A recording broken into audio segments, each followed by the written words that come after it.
나는 전능하신 아버지 하나님 천지의 창조주를 믿습니다. 나는 그 유일하신 아들 우리 주 예수 그리스도를 믿습니다.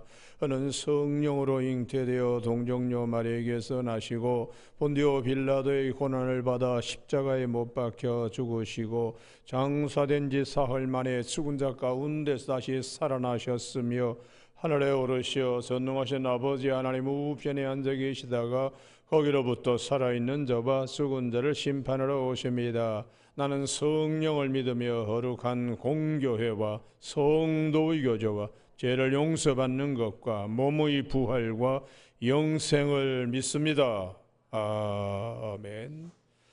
오늘 아침에는 어제 아침에 이어서 누가복음 5장 8절에서 11절까지 말씀 한 절씩 교독하시겠습니다.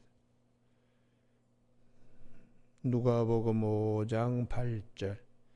시몬 베드로가 이를 보고 예수의 무릎 아래에 엎드려 이르되 주여 나를 떠나소서 나는 죄인이로소이다 하니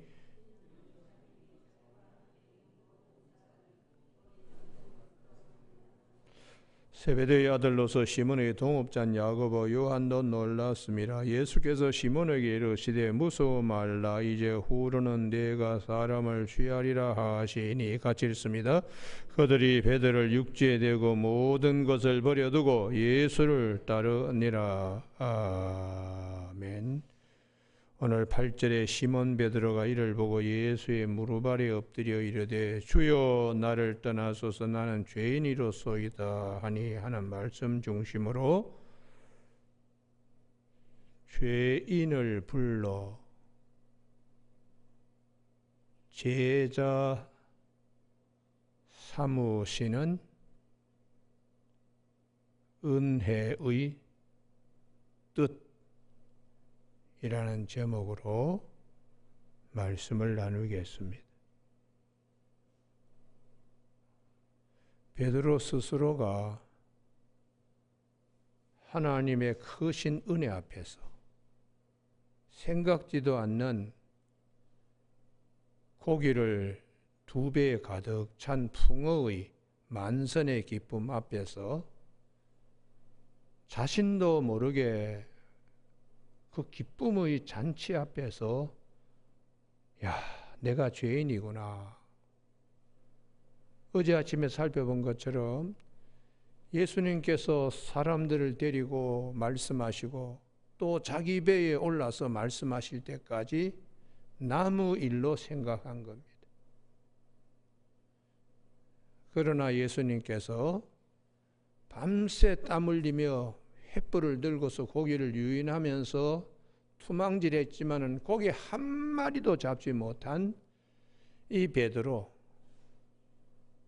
깊은 데에 가서 그물을 내려 고기 잡으라 했을 때에 베드로가 말씀에 의지하여 그물을 내리겠다 하고 그렇게 하니 2배에 가득 찰 정도의 만선의 풍어의 기쁨 앞에서 강 건너 불구경하듯이 예수님이 자기에게 점점 가까이 와서 그에게 큰 은혜를 주시려고 하는데 거리진 자기, 그걸 볼 때 참 부끄럽고 하나님의 큰 은혜 앞에서 자신이 죄인임을 알고서 주님께 무릎을 꿇을 때에 용어가 달라졌습니다. 선생님, 내가 말씀에 의지하여 그물을 내리겠다는 선생님이 주여, 주로 바뀌었습니다. 주로요. 우리가 이 부분에 대단히 주목해야 합니다. 이런 죄인이라고 고백하는 베드로를 예수님께서는 수제자로 삼으시고 오늘도 우리 교회 앞에 베드로에 관한 말씀을 해 주시니까 죄인을 불러서 제자로 삼으시는 주님의 큰 은혜의 뜻이 무엇이냐? 뜻이 고기를 2배 가득 찬 것보다 더 깊은 뜻이 있습니다. 뜻이. 그 뜻이 무엇이냐? 이게 성경의 베드로만 아니라 성경의 전반적인 흐름 속에 오늘 찬송가 305장 부른 것처럼 나 같은 죄인을 부르셔서 천국 시민으로 만들어진 은혜, 이 성경이나 찬송이나 모든 것의 시종일관 우리에게 하나님이 하시는 말씀이 있어요. 그 말씀을 오늘 아침에 잘 새길 수 있는 저와 여러분이 되시길 주님으로 축복합니다. 그래서 우리 구약 성경에 광야에서 다른 민족은 갖지 못하는 율법을 받고 성막을 건설하여 하나님을 섬기는 이스라엘 백성들, 애굽에서는 생각지도 못하는 일이죠. 성막 건설할 때 우리가 주목해야 될 부분이 있는데, 출애굽기 25장 4절에 5절에 해달의 가죽에 대한 말씀을, 조각목, 붉게 물들인 수양의 가죽에 대한 말씀을 하세요. 그걸 다시 출애굽기 36장 19절에서 다시 반복합니다. 조각목은 사막에서 아카시아 나무처럼 여기저기 띄엄띄엄 떨어져서 크는 제목감도 못 돼요.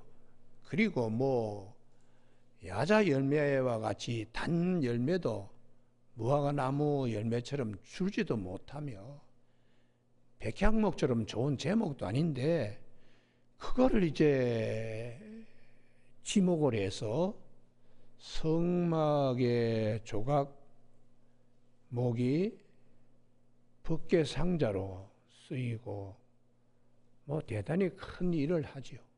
또 해달의 가죽은 물돼지 가죽입니다. 애굽에서 나올 때 수립하려고 그냥 가정들 그 가죽은 나왔는데, 그걸 성막의 최고 높은 지붕에 이렇게 쓰는 거예요. 그렇게 부르신 이유는, 형편없는 것을 부르시는 이유는 성막에 쓰임받고 성막의 구성요소가 되어서, 목적이 출애굽기 40장 34절 여호와의 영광이 성막에 덮일 때, 찾아왔을 때 그 영광에 참여하도록 하기 위함입니다. 보잘것없는 것을 하나님의 영광에 참여하도록 성막, 성전, 거기에 구성 요소로서 부르신 것이죠.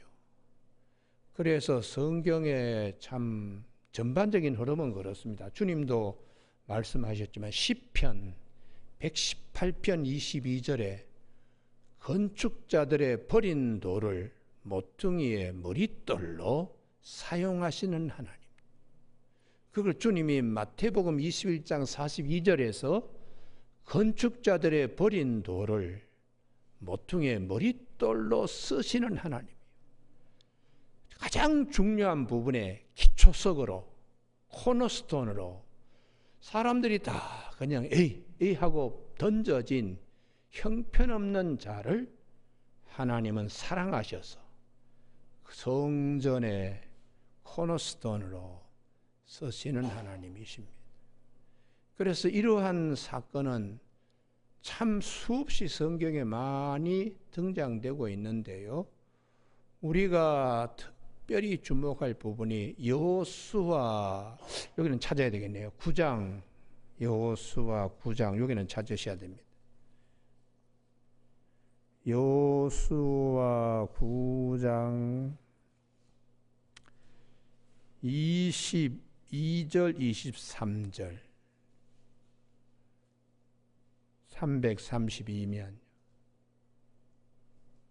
이 기본 사람들이 살려고 여호수아가 여리고 성도 무너뜨리고 막 그러니까 항복하고 두 손 들고 가서 해야지 살아남을 수가 있으니까 멀리서 온 것처럼 거짓말하면서 나중에 발각이 돼요. 우리 죽이지 않겠지요? 죽이지 않는다. 그래 평화자역 맺자. 그러고 보니까 요 가까이 엎어지면 코 닿을 때에 마을에서 사람들이 온 거예요. 그래서 22절에 어찌하여 심히 먼 곳에서 왔다고 하여 우리를 속였느냐. 그러므로 너희가 저주를 받는다. 속인 저주받을 자를 여호수아가 하나님 집을 위하여 성막에 나무 패고 물 있는 자로 삼으시는 거예요. 거짓말하고 속인 자, 그 죄값을 받아야 되는데 이게 죽어야 마땅하지요. 그런데도 불구하고 여호수아가 죄인들 저주받아 죽을 자를 느디님, 그 옆에다가 느디님이라고 적어두기 바랍니다. 느디님 사람들로 만들어뒀어요. 이게 시편 118편 22절이나 마태복음 21장 42절에 건축자들의 버린 돌을 모퉁이의 머릿돌로 코너스톤으로 만드시는 하나님의 은혜의 사건이 여호수아의 마음에도 여전히 그런 저주받을 자들을 성막의 성전에 거하면서 레위인과 같이 함께, 그럼 이분들은 성막 안에서 일어나는 일들을 밖에서는 보지 못하는 일반인들과 다르게 특별한 은혜를 입잖아요. 그런데 이 부분에 제가 여호수아 9장 22절 23절을 왜 찾자 그러는가 하면 그 옆에다가 적어두시기 바랍니다. 에스라서의 8장 20절. 이분들은 대대로 이 은혜를 잊어버리지 않고 있어요. 나 같은 죄인을 이와 같은 일을 하게 하신. 그래서 학사 에스라는 이 역사서 가운데 저 뒤에 있지요. 느헤미야 앞에 구약성경 721면쯤 됩니다. 721면. 2차 바벨론 포로에서 돌아올 때에 학사 에스라가 아수에로 왕이 그대는 모세 율법에 아주 능한 학자입니다. 이제 다시 고국으로 동포들 데리고 가세요. 그래서 학사 에스라가 자기 동족들을 데리고 이제 귀환하려고 그랬는데 동족들은 모였어요. 8장 15절. 그런데 출발을 못하고 있습니다. 왜요? 레위인들 가서 예배 드리고 할 자들이 나타나지 않는 거예요. 그래서 소식을 띄워가지고 모았더니 19절, 18절, 19절에 레위인은 18명, 20명, 38명이 모였습니다만 20절에 느디님 사람 중 성전 일꾼은 220명이 모였어요. 그래서 출발을 했다는 거예요. 출발력. 그러니까 여호수아 때에 마땅히 거짓말하고 저주받아 죽어야 될 자들이 은혜로 성막의 일을 하는 느디님 사람들이 되어서 오래오래 이분들은 그 은혜를 잊지 않고 비로소 바벨론 포로로 잡혀가서 거기서 태어난 자들이지만 조상들이 받은 은혜를 잊지 않고 이분들이 온 겁니다. 그래서 우리가 하나님이 나 같은 죄인을 정말 귀한 자로 불러주신 은혜를 잊어버리지 않는 것이 중요합니다. 할렐루야. 예. 그래서 오늘 아침에 본문 말씀뿐만 아니라 에스라서에서 나오는 느디님이라든지 사사기, 보면 겁장이 형편없는 기드온도 하나님께서 사사로 쓰시잖아요. 왼손잡이 에훗, 아버지 어머니가 자꾸 오른손 써야지 왜 왼손 쓰느냐 하고 아이고 이제 포기했어. 너 뭐 오른손 못 쓰는 거 왼손잡이 일생 살든지 말든지 마음대로 하고 그렇게 버린 애봇이었지만 하나님께서 그를 사사로 쓰죠. 사사로. 지도자로. 그러니까 성경의 전반적인 흐름은 이와 같이 버린 자를 하나님께서 어떻게 저렇게 소중히 쓰시나. 이 말씀이 사도 바울에게도 그대로 적용됐습니다. 그래서 디모데전서 1장 15절에 내가 죄인 중에 괴수입니다. 핍박자, 비방자, 폭행자로 그런데 나를 불쌍히 여겨서 하나님께서 충성된 일꾼으로 나를 사용해 주신 은혜에 사도 바울은 감격하는 거죠. 감격. 그럼 어디에서 감격하는가? 여기가 대단히 중요합니다. 고린도전서 15장 부활장에서 특별히 감격합니다. 고린도전서 15장 부활장의 10절에 나의 나된 것은 하나님의 은혜입니다. 주님이 부활하신 것을 제자들도 눈으로 목격하고 또 함께 목격하는 500명들이 있는데 일부는 먼저 세상을 떠났지만 대부분은 지금도 살아있고 예수님의 동생들과 가정들도 다 봤습니다. 그런 그 하나님의 은혜 앞에서 내가 다메섹 도상에서 부활하신 주님을 만나서 제자가 되었다는 사실은 이건 전적인 하나님의 은혜입니다. 그 다음 말씀이 더 중요합니다. 왜 성경은 이와 같은 말씀을 하시나? 사도 베드로를 통해서 사도 바울을 통해서 그냥 꼭 찾으셔야 돼요. 고린도전서 15장 42절, 43절, 44절에 모든 말씀이 귀결됩니다. 고린도전서 몇 장이라고요? 15장. 고린도전서 15장은 부활장입니다. 부활장.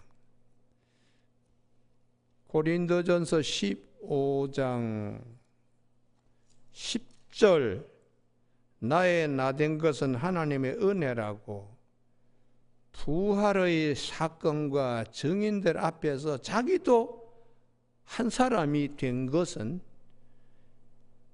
죄인의 개수고 형편없던 사람인데 하나님께서 그렇게 해준 것, 이 은혜 앞에서 그 다음에 사도 바울이 누에가 입에서 비단씨를 뽑아내듯이 하나님께서 사도 바울을 통해서 우리에게 말씀하시는 것이 고린도전서 15장 42절, 43절, 44절이 썩을 것으로 심고 썩지 아니할 것으로 다시 살아나며 욕된 것으로 심고 영광스러운 것으로 다시 살아나며 약한 것으로 심고 강한 것으로 다시 살아나며 44절 같이 읽습니다. 시작. 육의 몸으로 심고 신령한 몸으로 다시 살아나나니 할렐루야. 예. 썩을 것으로 형편없는 것을 죄인을 제자로 삼으시는 하나님은 우리를 영광스러운 몸으로 다시 살아나게 하시는 하나님의 은혜가 있음. 할렐루야. 그래서 오늘 아침에 죄인이라고 고백하는 베드로를 주님께서 제자로 부르시는 깊은 뜻은 우리 모두에게도 여전히 적용되어서 그리스도 밖에서는 우리가 참 죄인입니다. 그렇지만 그리스도 안에서는 은혜를 입어서 다 소중한 자, 교회의 한 사람 한 사람 다 주님의 몸된 교회의 지체로서 소중한 천국 시민권을 가진 자들로서 이렇게 우리 모두에게 성령을 주셔서 이걸 알게 하시는 거예요. 그래서 사도 바울은 고린도전서 2장 12절에서 우리가 세상의 영을 받지 않고 하나님께로부터 영을 받았으니 이것은 하나님께서 우리에게 은혜로 주신 것들을 알게 하려 하심이라. 할렐루야. 그 은혜로 주신 것을 알게 되는 것이 참 예수 믿지 않았으면 내 형편없는 자였는데 예수 믿어서 이제는 죽어도 천국 가고 또 예수 믿어서 주님이 나를 늘 지켜주시고 예수를 믿기 때문에 죽어도 사는 내일이 약속되어 있기 때문에 얼마나 감사하고 기쁜지 그걸 알게 하려고 성령을 우리에게 주시고 그 성령은 고린도후서 5장 5절에 부활의 보증으로 주셨다고 말씀하시는 것입니다.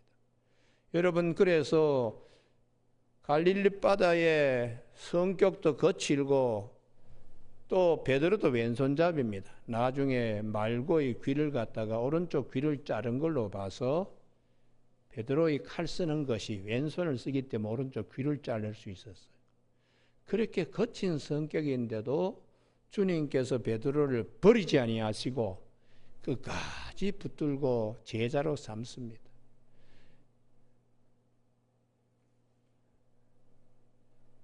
이것까지 참으라 누가복음 22장 51절에서 또 누가복음 22장 51절 앞에서 주님께서 누가복음 22장 31절에 사탄이 너희들을 밀가부르듯이 나에게 자꾸 청구한다. 한 사람 한 사람 자꾸 떨어지도록 그렇게 자꾸 부탁하는데 내가 너를 위하여 믿음이 떨어지지 않도록 기도해 뒀다. 예수님 나중에는 부인하잖아요.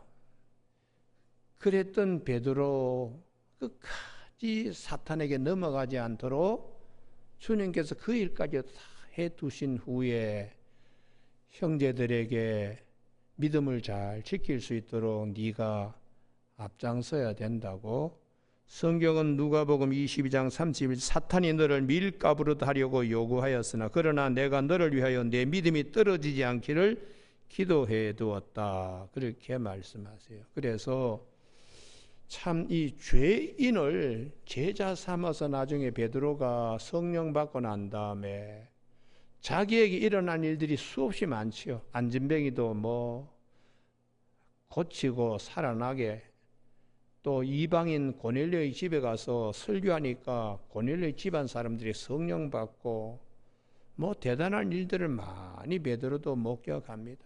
옥에 갇혔는데도 천사가 와서 베드로를 끌고 옥 밖으로 나오는 뭐 온갖 좋은 경험들을 다 베드로가 하지요.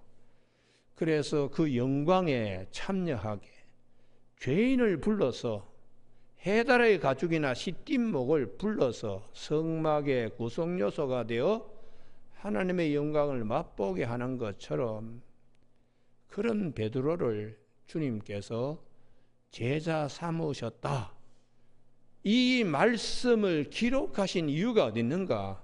우리를 향하여 말씀하는 것이에요. 우리를 향하여. 그래서 오늘 아침에 그리스도 안에서 우리가 부름받은 이 사건, 이것은 2배의 고기가 가득 찬 것 이상의 큰 기쁨이 되기를 주님의 축원합니다. 할렐루야. 하나의 배에는 고기가 가득 찼고 또 다른 배에도 고기가 가득한 것처럼 받은 은혜, 이 믿음의 배 안에 받은 은혜로 기쁨이 가득 차길 바랍니다. 할렐루야.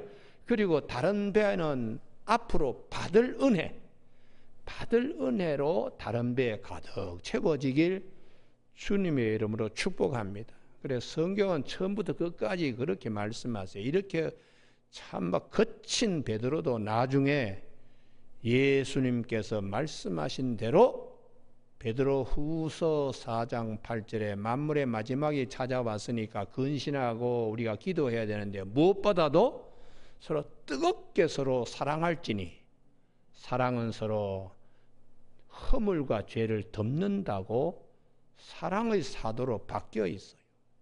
그리고 베드로 후서 3장 12절에서 주님이 오실 그날 부활에 참여할 것을 우리에게 권면하고 있습니다. 하나님의 날이 임하기를 바라보고 간절히 사모하라. 우리는 그의 약속대로 의가 있는 곳인 새하늘과 새 땅을 바라본다고 그런 베드로로 완전히 바뀌었어요. 예수님께서 마태복음 16장에